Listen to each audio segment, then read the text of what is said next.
Hello दोस्तों, welcome to all of you. और ये चल रहा है जेईई 10 बोर्ड के क्वेश्चंस प्रैक्टिस का सीरीज, जिसमें हम देख रहे हैं कि इन एग्जाम्स में किस तरीके से क्वेश्चन अपियर होते हैं और आने वाले टाइम में हो भी सकते हैं। और ये जो सीरीज में जितने भी क्वेश्चन कराए जा रहे हैं, ये आपके लिए इन एग्जाम्स में, अगर आप इन एग्जाम्स का तैयारी कर रहे हो तो आपके लिए ये क्वेश्चंस बहुत ही इंपॉर्टेंट हैं। आपको इससे ये आइडिया मिलेगा कि किस तरीके से क्वेश्चन आते हैं, और काफ़ी क्वेश्चन ऐसे होते हैं जो सेम टू सेम बेस से रिपीट होते हैं। तो आपको इन क्वेश्चंस को वन बाई वन करना चाहिए, सभी पार्ट को देखना चाहिए अगर आप इन एग्जाम्स में से किसी भी एग्जाम के लिए प्रिपेयर हो रहे हो। तो फिलहाल मोशन इन 1D के क्वेश्चंस को प्रैक्टिस कर रहा है, जिसमें से इसके काफ़ी पार्ट हम पहले कंप्लीट कर चुके हैं। उससे आगे के पार्ट को आज देखते हैं हम लोग। तो क्या है question? A particle shows distance time curve as given in this figure. The maximum instantaneous velocity of the particle is around the point. तो हमको कोई डिस्टेंस टाइम ग्राफ दिखा रखा है, आप देख रहे हैं, इधर डिस्टेंस है और इधर टाइम है। तो हमसे पूछा था maximum instantaneous velocity of the particle. तो पार्टिकल का मैक्सिमम इंस्टेंटेनियस वेलोसिटी किस पॉइंट का अराउंड होगा? ए के, बी के, सी के या फिर डी के? तो सबसे पहले हमको समझना है कि इंस्टेंटेनियस वेलोसिटी क्या होता है। V instantaneous is equal to क्या होता है? D x over d t. क्या पढ़ा था हमने? Velocity at any instant. तो ये d x upon d t देख रहे हैं आप लोग। अगर ये मैक्सिमम होगा तो पार्टिकल का वेलोसिटी भी मैक्सिमम होगा। और dx अपॉन dt क्या होता है पता है हमको? dx अपॉन dt क्या होता है? dx अपॉन dt क्या होता है? ये है यहाँ पे जनरली क्या है? Slope of xt graph. ये जो हमको डिस्टेंस टाइम ग्राफ दे रखा है, इसका स्लोप है। तो जिस पॉइंट का स्लोप ए का, बी का, सी का, जिसका स्लोप सबसे ज्यादा होगा उस पे ही इंस्टेंटेनियस वेलोसिटी सबसे ज्यादा होगी। तो आप देखिए ए, बी, सी एंड डी, तो सबसे ज्यादा जो हमको स्लोप दिखाई दे रहा है किसके अराउंड दिखाई दे रहा है? सी। जो सी पॉइंट है सबसे ज्यादा स्लोप इधर ही दिखाई दे रहा है। तो सी पे जो स्लोप है, स्लोप एट सी क्या देख रहे हैं हम लोग? मैक्सिमम देख रहे हैं। देखो बी पे वो नहीं स्लोप, नहीं ए पे, और डी पे भी स्लोप काफी कम है। किसके? सी के रेस्पेक्ट में। तो सबसे ज्यादा स्लोप हमको दिखाई दे रहा है किस पे दिखाई दे रहा है? सी पे। जब सी पे हमको सबसे ज्यादा स्लोप दिखाई दे रहा है तो इसलिए D x upon d T का वैल्यू भी सबसे ज्यादा होगा किस पे? सी पॉइंट पे।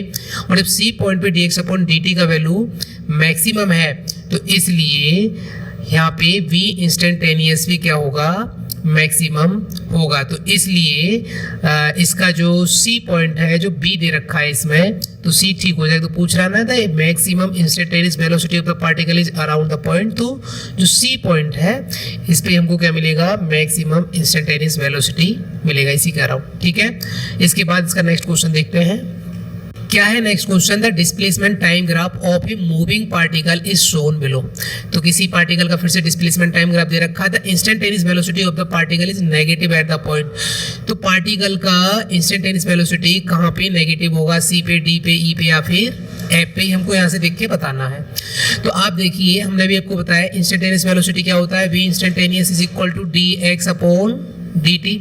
और ये d x upon d t क्या देख रहे हैं हम लोग? ये क्या होता है? D x upon d t क्या होता है?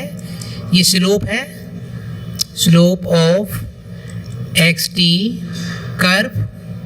एंड अभी जो D x upon d T होता है, ये हमारे पास क्या होता है? स्लोप क्या होता है हमारे पास? Tan theta.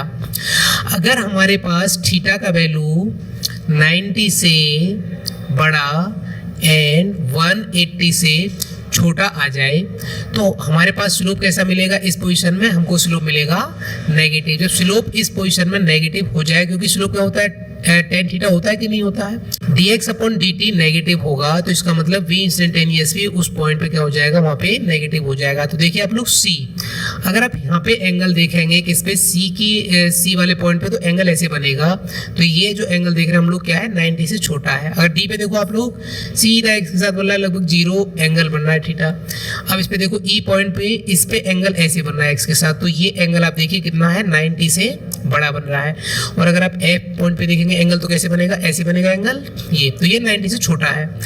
तो जो हमारे पास 90 से जो अप एंगल बन रहा है, किसे बन रहा है? ई पॉइंट पे। और जनरली हम ई पॉइंट पे देख भी रहे हैं तो स्लोप क्या है यहाँ पे? नेगेटिव है। किस पे? ई पॉइंट पे। जब ई पॉइंट पे स्लोप नेगेटिव है तो वी इंस्टेंटेनियस भी क्या हो जाएगा? नेगेटिव हो जाएगा कि नहीं हो जाएगा? किस पे, एट पॉइंट ई, ठीक है। तो इसलिए जो हमको कौन सा पॉइंट दे रखा है, जो हमको ई पॉइंट दे रखा है, इस पे क्या होगा, स्लोप नेगेटिव। तो स्लोप नेगेटिव तो instantaneous velocity of the particle क्या होगा, डी पे, जो इसका डी ऑप्शन दे रखा है ई, यही इसका ऑप्शन करेक्ट हो जाएगा। तो जो इंस्टेंटेनियस वेलोसिटी नेगेटिव कहाँ पे हो जाएगा, पॉइंट ई पे, ठीक है। नेक्स्ट क्वेश्चन देखते हैं। नेक्स्ट क्वेश्चन कह रहा है which one of the following curve do not represent motion in one dimension. तो इनमें से जो ग्राफ दे रखे हैं ये वेलोसिटी टाइम ग्राफ है, ठीक है। इधर वेलोसिटी है वाई एक्सिस पे और ये time, velocity time, velocity time, velocity and time.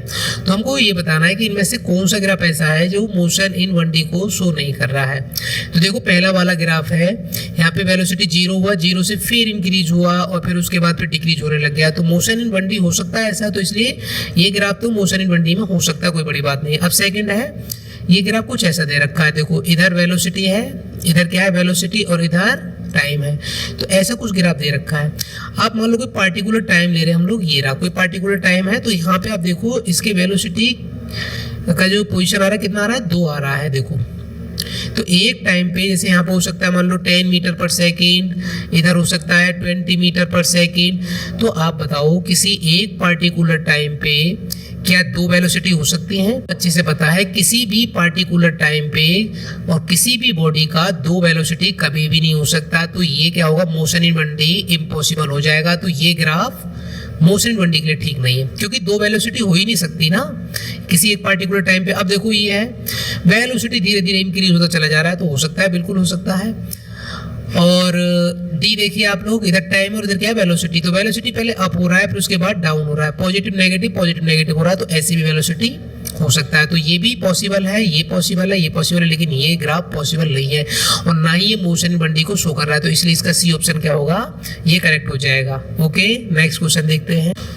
क्या है next question, if a ball is thrown vertically upward with 40 metre per second, its velocity after 2 second will be. तो कोई बॉल है जिसको वर्टिकली थ्रो किया गया है, देखो ऐसे कोई बॉल है जिसको वर्टिकली ऐसे ऊपर की तरफ थ्रो किया गया है, कितने से 40 मीटर पर सेकेंड। तो इसका मतलब इनिशियल वेलोसिटी कितना है इसका, 40 मीटर पर सेकेंड। तो ये पूछ रहा है आफ्टर 2 सेकेंड विल बी, तो इसका वेलोसिटी 2 सेकेंड के बाद कितना होगा। मान लो कि 2 सेकेंड बाद इधर पहुंच गया जो बॉल है, तो यहाँ पे हमको बताना है कि इसका वेलोसिटी क्या होगा, यानी कि फाइनल वेलोसिटी हमको बताना है। और यहाँ से यहाँ तक जाने में इसको टाइम कितना लग रहा है, 2 सेकेंड का टाइम लग रहा है। तो हमने फर्स्ट इक्वेशन ऑफ मोशन क्या पढ़ा था, v is equal to u plus at पढ़ा था कि नहीं पढ़ा था।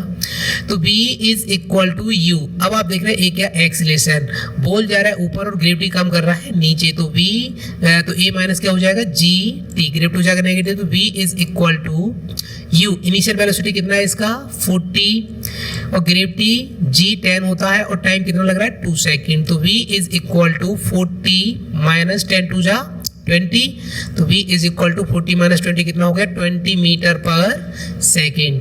तो ये जो पॉइंट जहाँ पे t is equal to 2 second पे पहुंचा था, ये यहाँ पे इसका जो वेलोसिटी, अगर कोई पॉइंट p नाम दे दें इसको हम लोग, तो यहाँ पे इसका वेलोसिटी 20 मीटर पर सेकेंड हो जाएगा। तो इसका जो b पार्ट है यही पार्ट ठीक हो जाएगा। ओके, नेक्स्ट क्वेश्चन देखते हैं।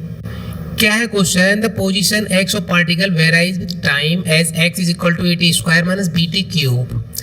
The acceleration of particle is 0 at time t equal to। तो कोई पार्टिकल है जिसका पोजीशन किसके अकॉर्डिंग वेरी कर रहा है, x is equal to at square minus bt cube. अब से पूछा अगर इसका एक्सीलरेशन 0 है तो बताइए टाइम कितने के इक्वल होगा। तो एक्सीलरेशन कैसे निकलता है, the rate change of velocity. तो पहले हमको वेलोसिटी चाहिए, तो वेलोसिटी क्या होगा, dx अपॉन dt। तो इसका मतलब ये जो इसका पोजीशन दे रखा है इसका हम डिफरेंशिएट करेंगे, तो डिफरेंशिएट क्या होगा इसका 2at minus 3bt square. Differentiate का फॉर्मूला आपको पता होना चाहिए, d ओवर dx। अगर x to the power n का डिफरेंशिएट करेंगे तो क्या आएगा, nx to the power n minus 1। ये फॉर्मूला हम लोग यहाँ पे यूज कर रहे हैं किसके, t के रेस्पेक्ट में कर रहे हैं। तो यहाँ पे क्या होगा 2t का पावर 1, तो देखो ये आ गया, 3t का पावर 2, तो ये आ गया। तो अब हमको निकालना एक्सीलरेशन। एक्सीलरेशन क्या होता है, dv ओवर dt। तो d over dt into v। अब हम इसका जो वेलोसिटी आया है इसका डिफरेंशिएट कर देंगे, ठीक है। Again differentiate of velocity. तो a इज इक्वल टू क्या होगा इसका डिफरेंशिएट करेंगे तो 2a माइनस 3 2 जा 6bt। अब क्वेश्चन में बोल रहा है कि अगर एक्सीलरेशन 0 तो टाइम क्या होता है, एक्सीलरेशन कर दिया हमने 0, 2a माइनस 6bt। तो इधर देखिए इसको कैसे लिख सकते हैं, 2a is equal to 6bt, तो t इज इक्वल टू क्या होगा 2a अपॉन 6b, और 2 से 3 टाइम कैंसिल आउट हुआ तो t is equal to a upon 3b। अगर एक्सीलरेशन 0 होता है तो टाइम कितना हो जाएगा a अपॉन 3b, तो इसलिए इसका जो b ऑप्शन है यही ऑप्शन इसका करेक्ट हो जाएगा। ओके, इस वीडियो में फिलहाल इतना ही करते हैं, इससे आगे के क्वेश्चंस को हम लोग नेक्स्ट वीडियो में करेंगे। और अगर आपको वीडियो अच्छा लग रहा है तो चैनल को लाइक शेयर सब्सक्राइब जरूर करें। Okay, thank you.